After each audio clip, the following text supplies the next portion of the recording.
Alright, in this video we're going to go over how to set up the switcher for all three locations. We're going to be focusing on two steps, which is the multi-view and the button mapping. So, we have three different locations we can connect the switcher to.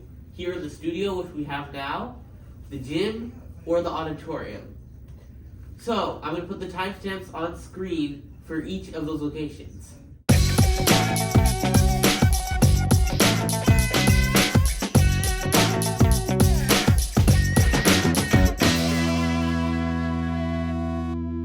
Our first location we're going to be looking at is here in the studio.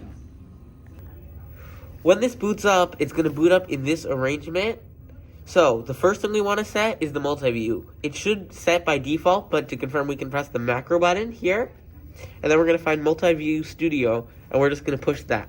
If you look on the multi-view up there, it will now set it so it shows camera 1, camera 2, camera 3, and the Mac, plus your preview and program. So, now that we've selected our macro, we can press macro to hide that since we will not be using it anymore. It should show Studio 1 through 3 here, both on the preview and program rows. But if we'd like to have the Mac, we will have to use the button mapping to add that here in the studio. So we're going to go to Home, and then to Settings, and then here, we can go to Button Mapping. Here, this first wheel will control what button we're selecting. So this is button 1, button 2, and so on. And this is selecting what source is going to be mapped to that button. So for 1, 2, and 3 are presets. So all we can do is we can spin this knob, or 4. So see, it says button 4, auditorium 1. It lines up with what is on the panel. Now all we do is we click this, and if we rotate it, if you see here, it's changing the input. To set what we want, we can either spin it till we get what we want, which would be the Mac, or we can use the keypad over here. Just type in the number of the input, and we know the Mac should be 10, so I would just type in 10, and then hit enter, and it will set the Mac. Then, what we want to do is we want to scroll this all the way down to shift number 2, where it also says back. And because that's on the shifted row, we want to actually get rid of that so it won't show up twice. So we're just going to hit 0, black, and then rotate it back to none. And now, if you look down here, it will say 1, 2, 3, and then the Mac.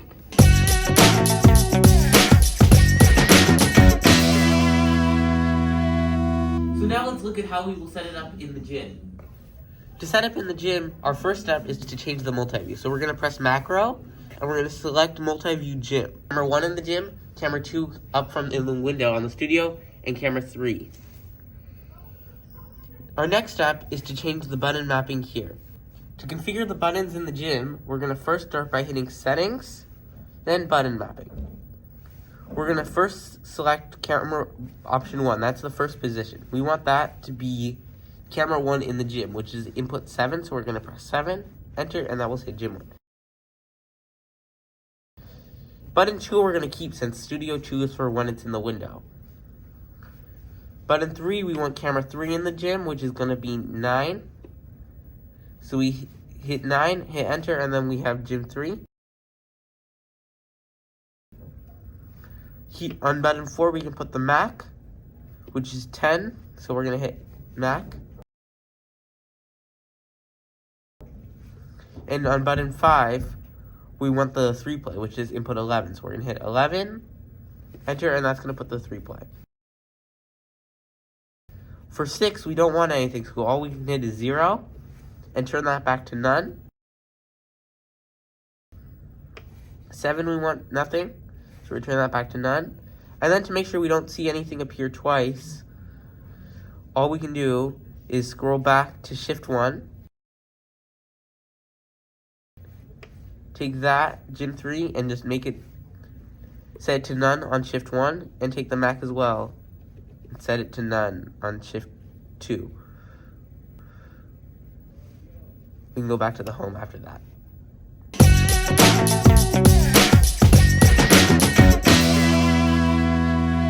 Our final location to set up is the auditorium. Our first step is to configure the multi-view. We're going to press macro, and then we're going to find multi-view auditorium and set that here. That will update the multi-view. So now it will show auditorium 1, auditorium 2, auditorium 3, and the Mac.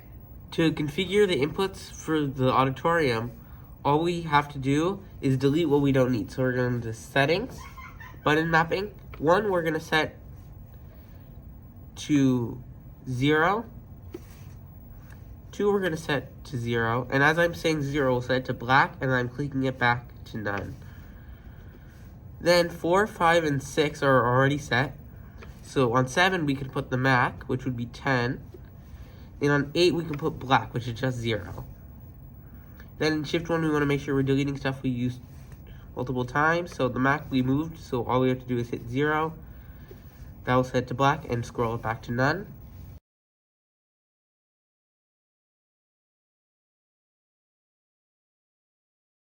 So now we have 1, 2, 3, black, 1, 2, 3, the Mac, and then a black. And see how that also appeared there? We can edit to, we see that's on shift 5. So if we go to shift 5, we can go to black and set that to 0. And then scroll it back to none. So now shift 5 as well is gone. Then we can go home.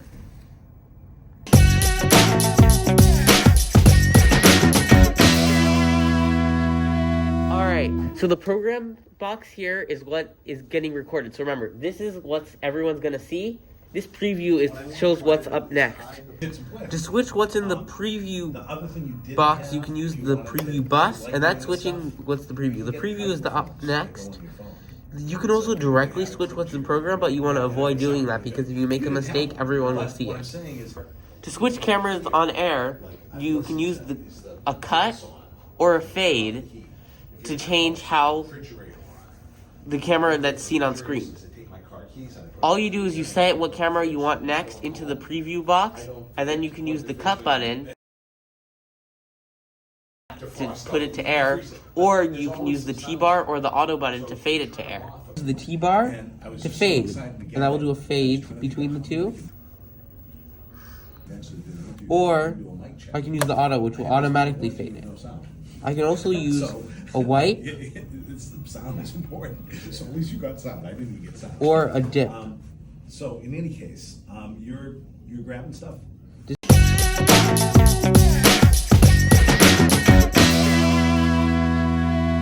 so let's look out so we can adjust the multi-view settings in the ATEM software. So once we have our ATEM software open, we're going to go here to the settings menu in the corner here. Down here, we're going to click settings, and then we're going to go up to multi-view.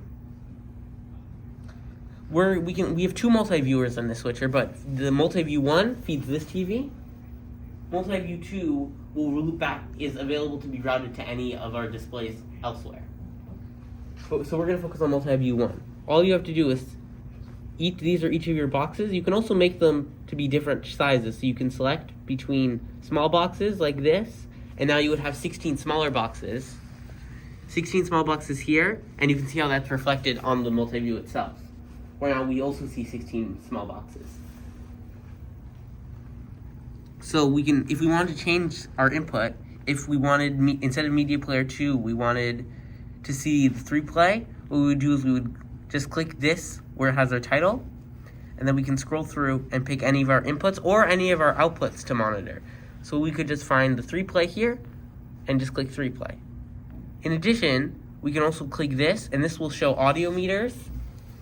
And that shows if we have any sound coming in on that input over SDI, will show us those audio meters as well. For the preview box, we have additional settings where we can change our frame guide, so we can have that off. Here, if we flick that to off, we can see there's no more guides on the preview box. And then when I flick it on, you can see how we have our preview guides. And on our program, we also have the option to turn on a audio meter. That way we can monitor audio for the whole show if we need an extra way to look at our sound levels. So that's how we can reuse the multi-view using the ATEM software.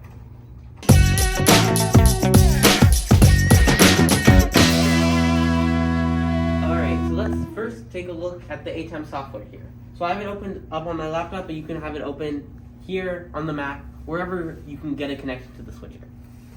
So, in the software, we're going to look here at the audio tab, and that's what we're going to focus on. So, we can see all of our levels here. These section here, in this area, is all the inputs that come in on the SDI. Each SDI has a stereo audio signal attached to it. Here in this column over here, the TRS, is what we have from the mixer. If we were to turn on some sound from the mixer, then you can see the levels here and you can hear it. So that's just sound from the mixer coming in on those two inputs, and they're panned left and right there. And that's our master fader over here. Then we can look at if we wanted to turn on audio from the camera's built-in mic. So each of the cameras has a mic built in that we can always just turn on at any point, and we can hear what's happening in the other room. So we can see there's the audio, and then there's the feed from the camera up there. So we're just hearing that audio. We can also use something called audio follows video, which is labeled AFV here. What that means is it will turn on the audio from that camera when that camera's on air, and when it's not on air, it's muted. The main use for this is for when we're filming sports. You can have each of the cameras on the floor set to that, so when we're looking at that angle, we'll get sound just from there.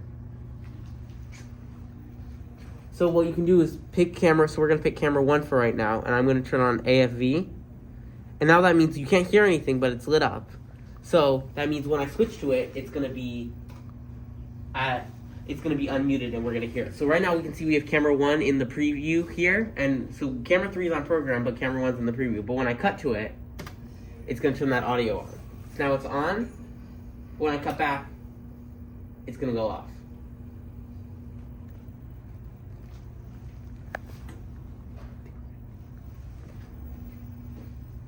So that's how to set the audio to use SDI audio from the cameras in the ATEM software.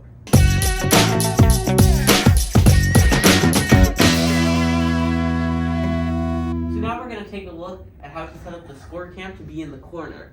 This allows us to use a digital camera like this one, placed in the corner pointed at the scoreboard to have that as an alternative to using the CG. So, once we have our camera, we want to make sure we're connected to the switcher. For this example, I've connected it into input 13, which is labeled as Jim 5 in the switcher, but you could also use one of the cables in the studio, such as Studio 1. To start, we're going to use the keys menu on the switcher here. So we can go to the keys button, and we can select ME key 1. Our key type is DVE, and then we take our fill source, and that's where we input where we plugged our camera in. So I can just click this here, and then I can type in our number. And as I said earlier, we plugged into input 13, so I will just type in 13 here. If you plugged into the studio, that would be input 1, 2, or 3, depending on what cable you used. So now we have our key set to DVE, and our fill set to Jim 5. Now we can go down to our keys buttons, and then all we have to do is see key 1, and then we just press on. Now we can see on our program and our preview, our key has appeared. To change it, we can use the joystick here. This is a 3-axis joystick, so you can move the key and you can rotate it to change how it's sized. So you can move it back and forth and then rotate it. So all we're going to do is move it up into the corner where we want to have it. Once we've got it into the right position, we can go back to our keyer settings to make finer adjustments. You can use the arrow buttons here to click through different pages of the menu. We're going to click to where it says mask. So the mask is set to off right now, so we just press this, and now we'll turn it on. These knobs here each control a corner of the frame. So if I were to go back here and spin them, you can see how it's changing it. So if I want to crop it on just the switcher panel, I could spin these knobs till I had just what I wanted in shot. So see, I'm spinning these knobs here, and I just adjust them till we get the shot we want on the screen. Then we can use the joystick again to fine-tune our position. So that's how to set up the score cam if you don't want to use CG.